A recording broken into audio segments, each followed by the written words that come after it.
everyone. Welcome. Thank you for coming, and welcome Larry Horowitz to the gallery. Larry has traveled from New York to visit with us and open this show, which we're so proud of. Thank you, Larry, for joining us. Well, thanks for having me. I'm very honored. A quick hello to everybody joining us on Instagram Live. A lot of people from the East Coast, including your wife. Hi, Tammy. It is a great pleasure to have your work in the gallery, and it is a delight to reunite with you after many years. Larry and I go way back, and he is an artist I've had the great pleasure of showing his work for many years, and so to have his work here in my gallery in Palo Alto is really thrilling. And we are joined by a lot of friends from years before. Yes. So thank you all for coming to join us tonight. Larry, tell us a little bit about this incredible collection. What do you want us to know about this new cycle of work? Well, I love the idea of travel and painting and finding places that move me. I look for views that have a sense of intimacy.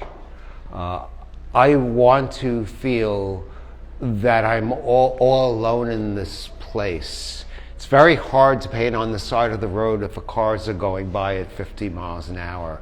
I want to be in a place where a fox might walk by or a blue heron might fly in, and we can have some nature interaction or something like that.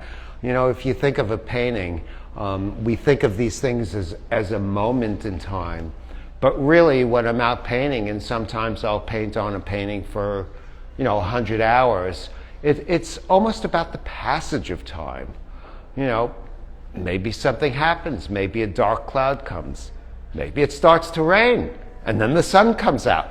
You sort of can't predict it, but you have to be so sensitive to those kinds of things.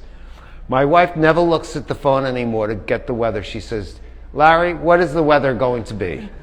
And I look at the sky, and I'm like, I feel humidity, it's going to rain. And it rains. Even though it doesn't say it on the phone, it still rains. So you become so sensitive to nature and sort of the living world around you. I find that so exciting. Sorry to interrupt. One of the things that we were trying to do in particular with this show in terms of your work is to relate to some of the places that you've gone to, and one of the things that you often tell me about, and I wanted you to share, is that every work is a place that you have found, that you have sensed there was something special there. And so while many of us look and can see these beautiful moments, something that you've picked, a vista that's incredible, you've been to these actual places. And unlike other landscape artists who are maybe working in their studio or working imaginatively, you are actually going to these places. They're real. And so talk a little bit about how you pick a particular spot. Well, there's sort of a few different ways of slicing and sort of dicing this. If you think of every location you've been to, if you think of the New York City skyline, there's a certain shape to the buildings going up and down that makes it unique to New York.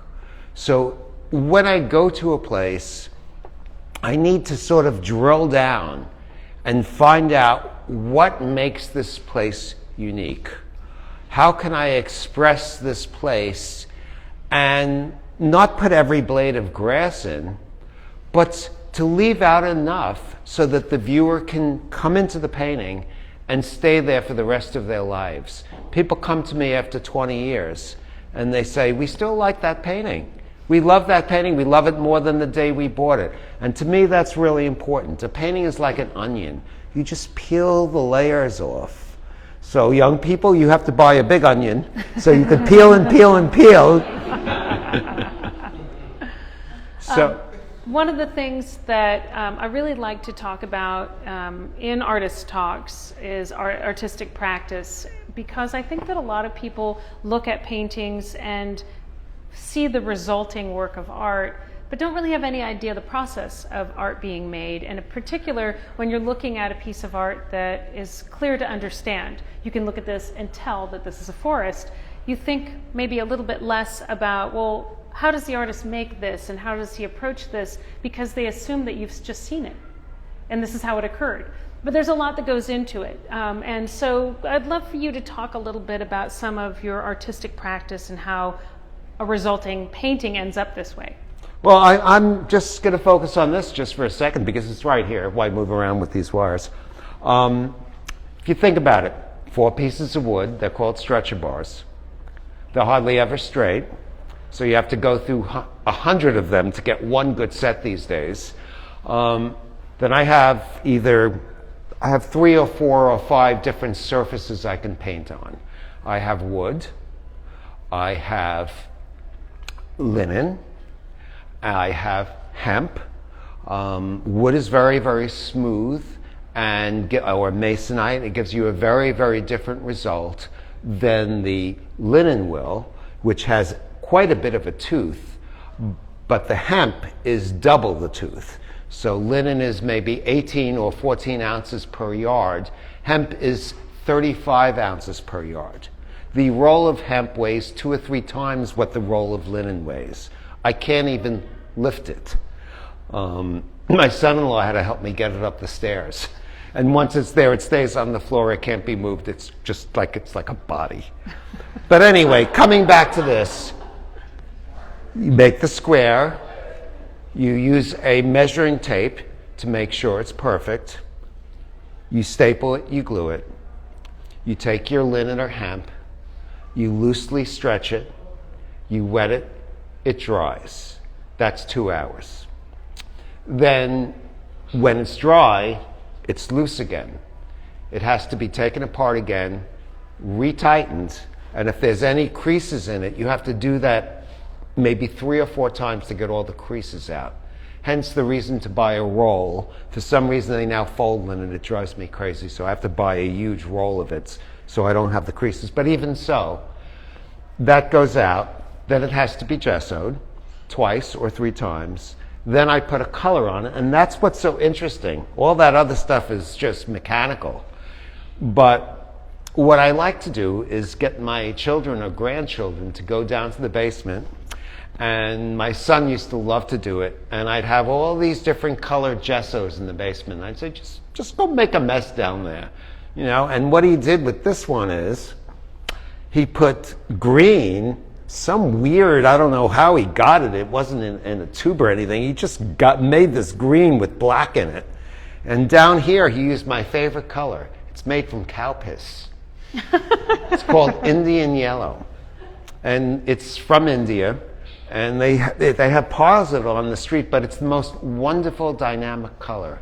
It's literally like a light bulb in a tube of paint. It has a tone to it, a transparent tone to it, that no pigment can have. And I grew up with stained glass lamps. My mother used to sell antique lamps. And we always had one in our dining room, and we always had one in our kitchen. And every day I would look at the colors, the color coming through the glass.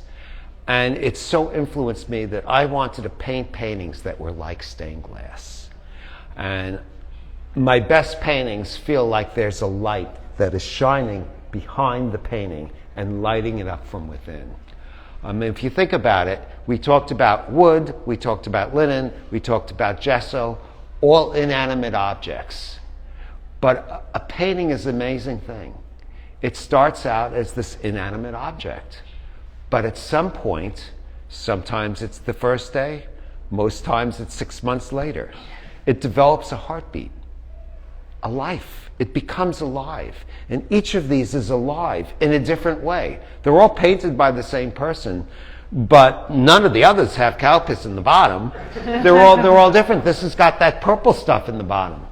And you can see in this one how the purple, the tone of the purple, connects the whole painting from underneath like an armature that holds the painting onto the surface. A painting has to keep the eye enthralled. It has to keep the eye going around and never leaving. A painting has to give different emotions in different lights. You know, a painting like this, In the daytime, it's going to look different than in the sunset. It's going to look different on any wall that you put it on. People move my paintings around. That's sort of a cool thing to do. So excited by it. I was out today and, didn't really want to paint, but, I was so excited about the show. But, it's almost like an addiction. And I got started there, and there were these vultures flying up there, and a fox or a coyote, I forget what it was, moved by, and I was just in the zone. I just got there. I mean, even though people were riding their bicycles or walking on the trail, I didn't even see them. It's just so amazing. That is when you really are channeling that creative energy. So tell us, why is it, I know the answer, but tell them why it is that you gesso your paintings in different colors. I never want to be comfortable in what I do. I always want to be as far out of my comfort zone as possible. I am amazed that some days I'll go out and I think, I'm doing a great thing. I'm doing a great job. I am just the best artist. That's one that ends up in the garbage or ends up getting painted over. I get in these moods and I'm like, okay, one of you's got to go. And I take that painting and I just change it to a different painting because I hate that thing. And so you've talked a little bit about the idea that many years ago you stopped gessoing your paintings in white because you knew exactly how the colors would react. Exactly. So I want to be off balance. I want to be surprised.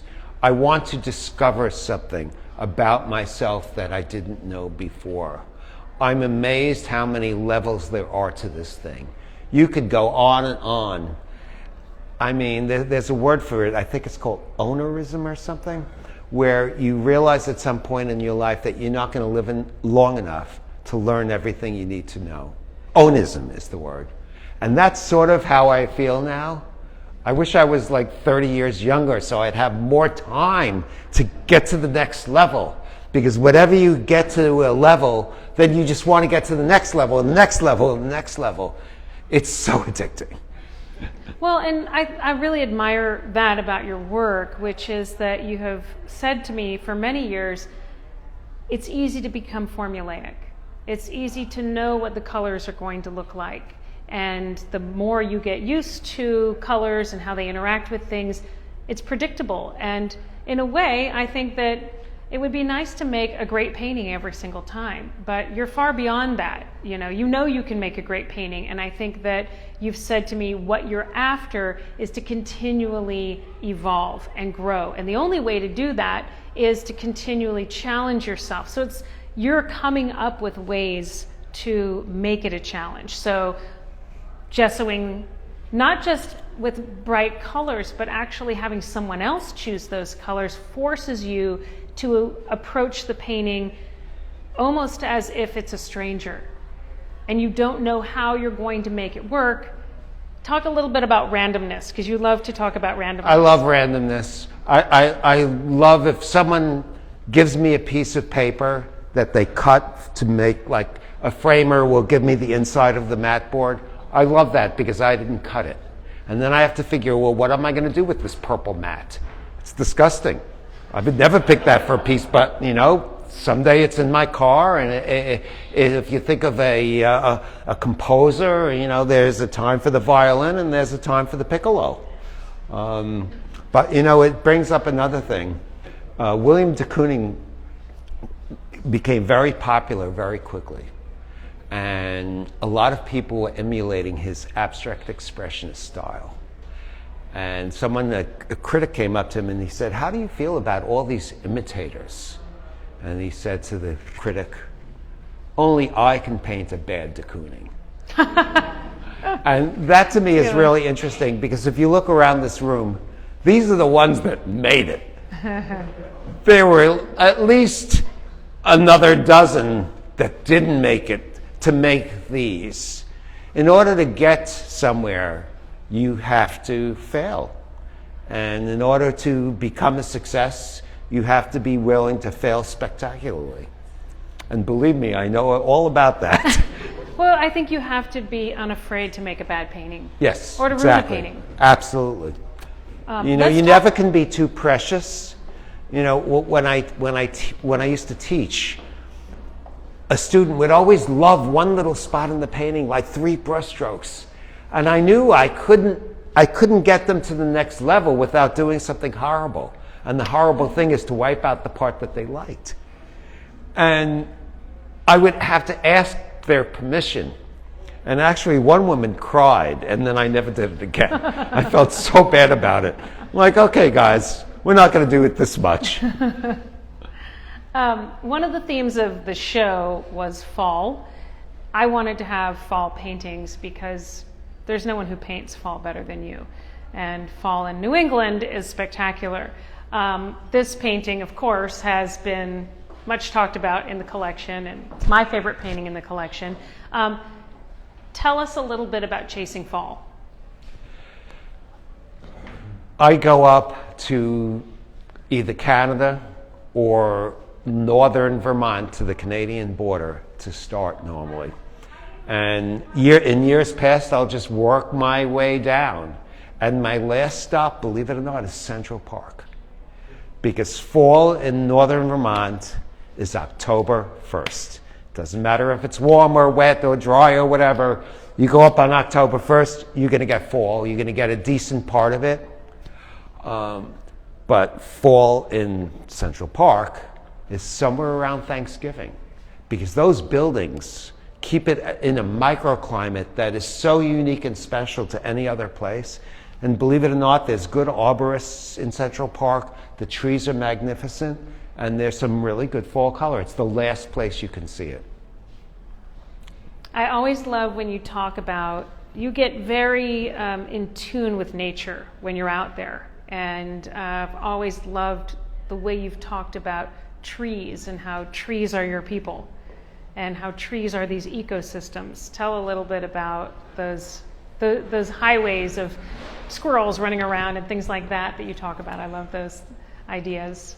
I find it very interesting that each sort of terroir, each sort of microclimate has its own tree thing going on. The kinds of trees that are growing there, if you think of the trees on the top of a mountain are really, really small. The trees near the ocean get smaller and smaller and smaller. Those scrub pines, they're little teeny trees at the ocean, but then you go a mile back and they're 75 feet tall and it's the same species.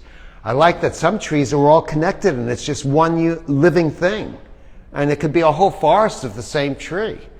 I think trees are like people. If you think of the face, the eyes, the nose, and the mouth, a tree has that story. Why does it have that broken limb? Why did lightning strike that one? Oh, it struck this, it hit this one, and hit this branch, and hit this branch, and that happened years ago, and that's why this tree looks the way it does. I want to tell that story.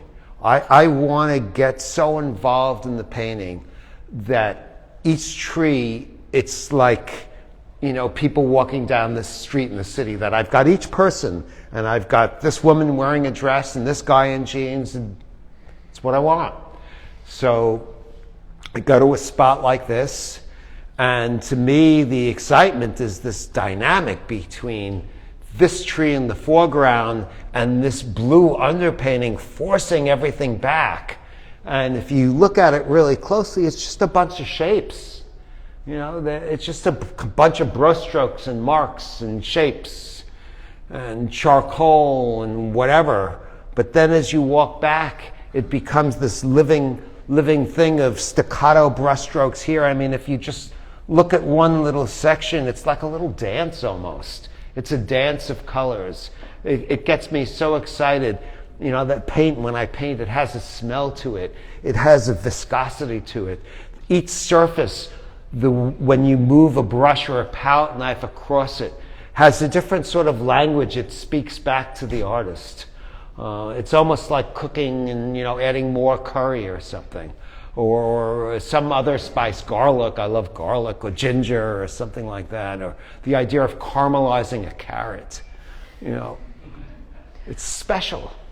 And the values, when you talk about, we look at these paintings as representational, but you really see these paintings as abstract compositions. So, talk a little bit about the values and how you see that when you're within just an arm's length of the canvas. Well, I'll just say this. I started painting seriously when I was 15 years old. I went to high school and studied with my art teacher, and then my parents took me to this guy, Gerald Fairclough, who taught portrait painting in his basement. And I went there, and then I went to the Art Students League, and I sort of worked my way up into college. But back to the beginning, I wanted to paint on linen, and my parents didn't have the money for the linen. So my mother one day I came home, and my mother took down her living room drapes and said, "These are linen, paint on these."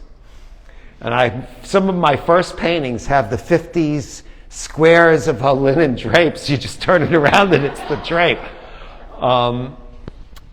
So I go deep. What was the question? I'm sorry, I lost my train. Well, I wanted you to talk a little bit about the way that a painting for you is more abstract. Okay, now I'm back to it. So anyway, I liked the drapes, so that was good. Back to the linen drapes. So I would copy paintings. I was told to copy paintings by my teacher. And on the linen drape, I did a Titian, I did a Vermeer, and I loved Tintoretto, and I loved the old masters. And for the first maybe 5 years of my life, I studied the old masters and I painted these paintings. I didn't even get to see most of them. They're in museums and they're not in local museums, but I painted them.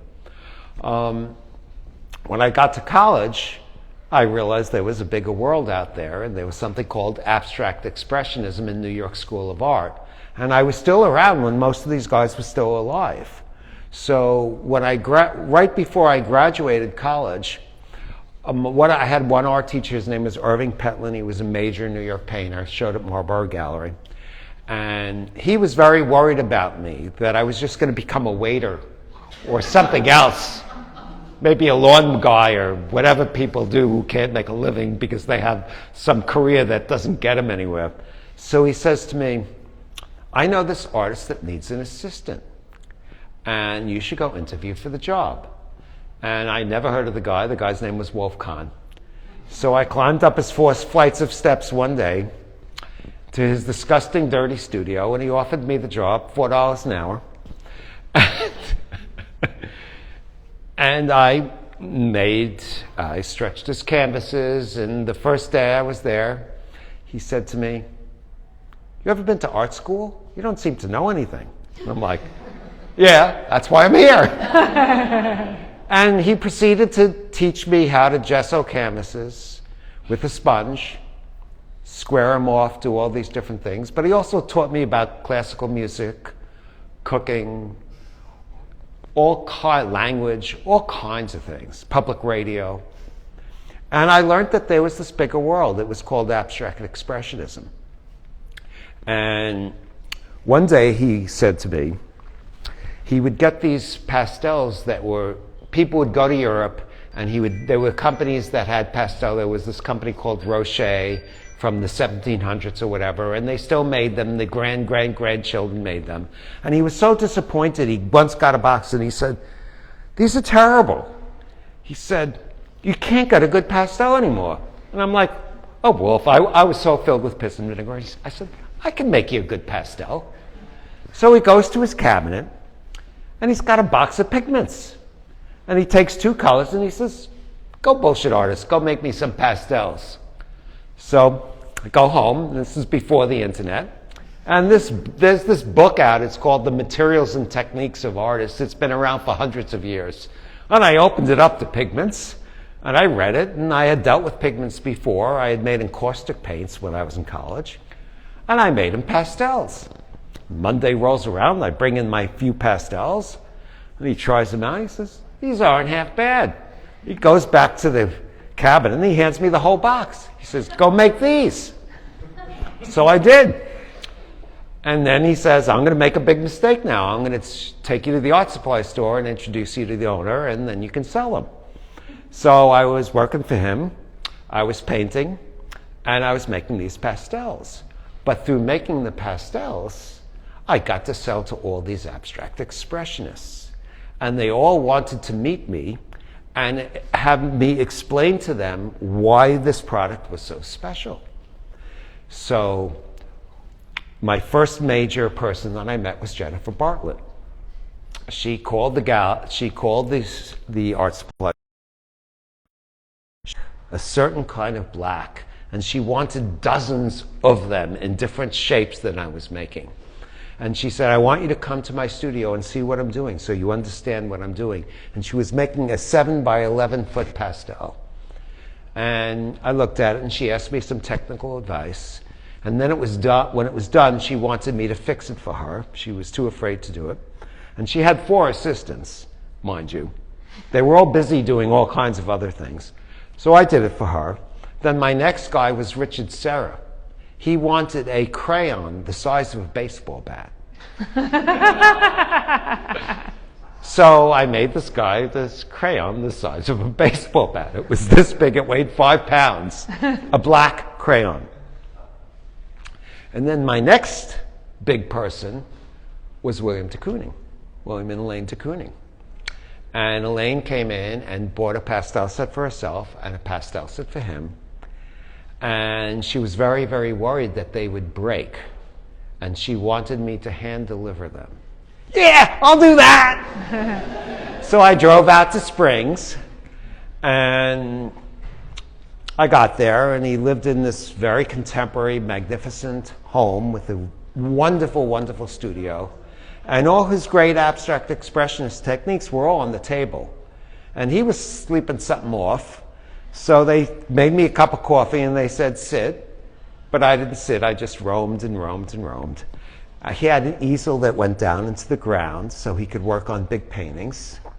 He had cabinets on the side. They were benches. They were filled with a brand of oil paint. He had traded with this company, Bucor, a painting, and the guy had given him a lifetime supply of oil paint. There were thousands of tubes. And then I looked at the formulas. And what he was doing is he would have a formula on a table. It would be 3 tubes of black, 40 cc, 1 tube of cadmium red, 150 cc tube of white. Put it in the blender. Add linseed oil, safflower oil, a pint of water. Mix it up. I never knew that. I don't even think it's in the books. But I saw it. So back to my story. He comes in, and he sits down. He's very, very hungover. And he says to me, well, I'm having trouble with this painting. What do you think? And I'm like, I don't know what I said. But anyway, I was inspired. And I realized there was more to art than the old masters. And I decided that I wanted to combine the concept of the old masters, which is taking two-dimensional space and making it 3 dimensions, and the abstract expressionist ideal, which is the act of painting is so exciting. The smell of the paint, the movement of the paint, the brushes, just being in your studio, that's painting. And I think my best paintings go like this. It's this frisson between this kind of thing and the reality it makes when you stand away. That to me is what's exciting about my painting. And the ones that really push the boundaries, which are quite a few of the ones in this show, are the most exciting to me. I hope that answers your question. Beautifully. Round and round and round we went. I think you answered it beautifully. Thank you. It was really inspiring to hear. I hope that it changes how you feel as you walk around and see the collection. And I can't thank you enough for coming and being here and allowing me to show these beautiful paintings here in the gallery. So thank you and congratulations. Well, thanks so much.